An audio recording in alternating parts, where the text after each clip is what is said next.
What's up, guys? So today I'm actually just going to do a video.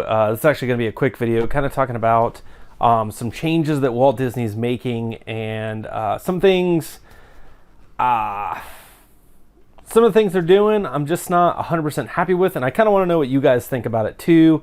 I'm an annual pass holder and I'm also local, so when Disney does some changes, it does kind of sit with annual pass holders badly sometimes. So this is one of those changes that I was kind of taken back by. So it's a little irritating. So I just kind of want to go over it with you guys and then let you guys talk about it in the comments. Tell me what you think. So,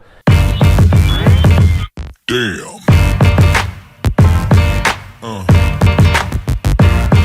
Yeah. Yeah.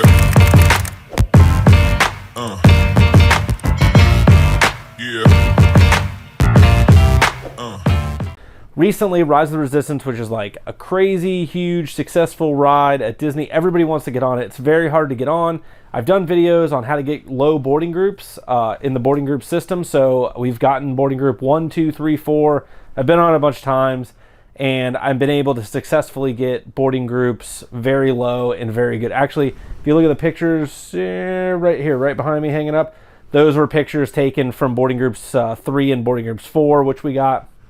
So the boarding group system works. There is a way to do it. There's some tricks and tips and stuff like that. But here's what I like about the boarding group system.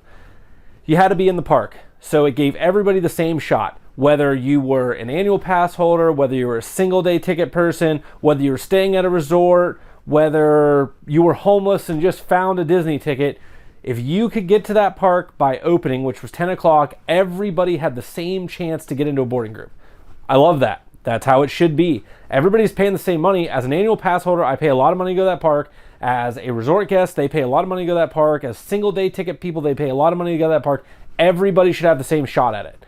So the way they're doing this now is at 7 a.m., this is actually starting November 3rd, so you guys know, but at 7 a.m., the boarding groups are going to start, and you don't have to be on property to get them anymore. Okay, well, that sounds great. So now I can just do it from the comfort of my home, right? Well, if you look at what Disney said, it says that you can book your boarding group from your resort or somewhere nearby. So what that says to me is that they're going to geofence this system. So if you're an hour and a half, 2 hours away from the park, maybe even 30 minutes away from the park, maybe you live fairly local, but you're, a little ways away, you won't qualify. So in order for you to get a boarding group, you would have to drive over to the Disney area, be there around 7 a.m., which is 3 hours before the park's going to open, try to get your boarding group. Then if you do get your boarding group, you're going to hang out there for like 3 hours because you're not staying at a resort, and then you can access Rise of the Resistance.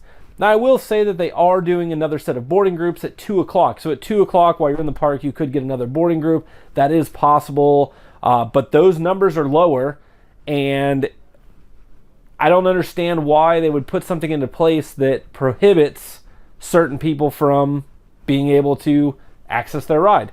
So I believe that the way it was before was very fair. You get to the park by open, you try to get your boarding group. If you get it, awesome. If you don't, you don't.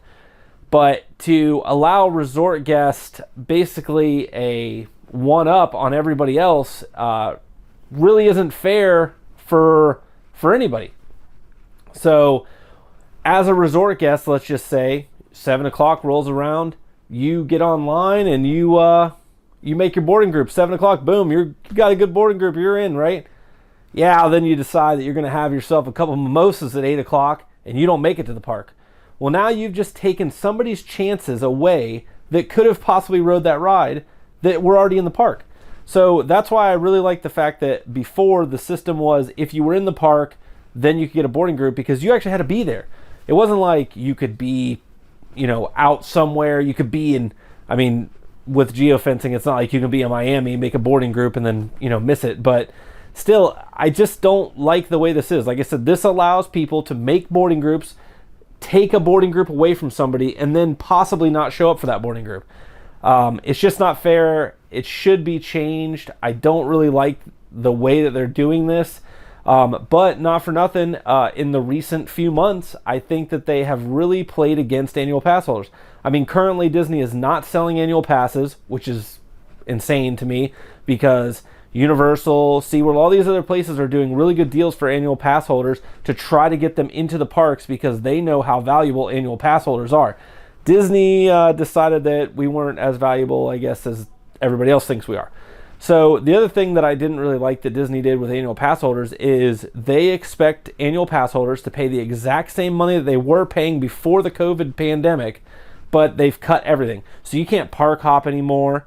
You can only go to one park. Your reservation system, so if you had a annual pass with no blackout dates, which means you should be able to go whenever you want, there were times where you couldn't book a day at Disney like a month or two in advance. Like, you were so far out, it was ridiculous.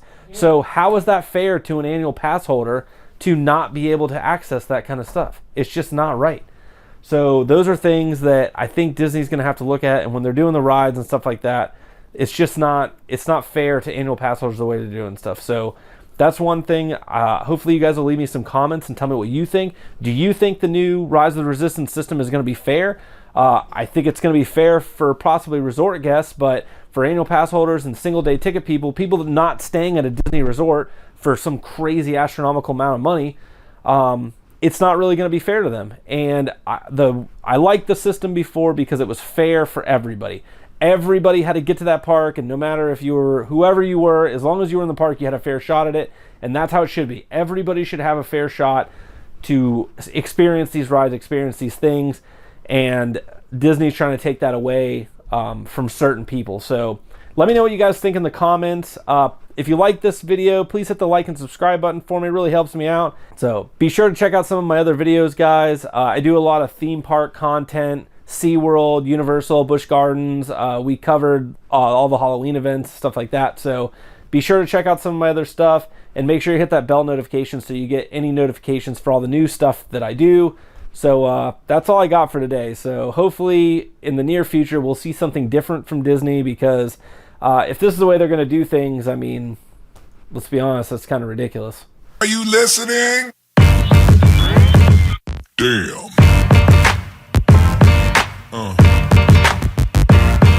Yeah.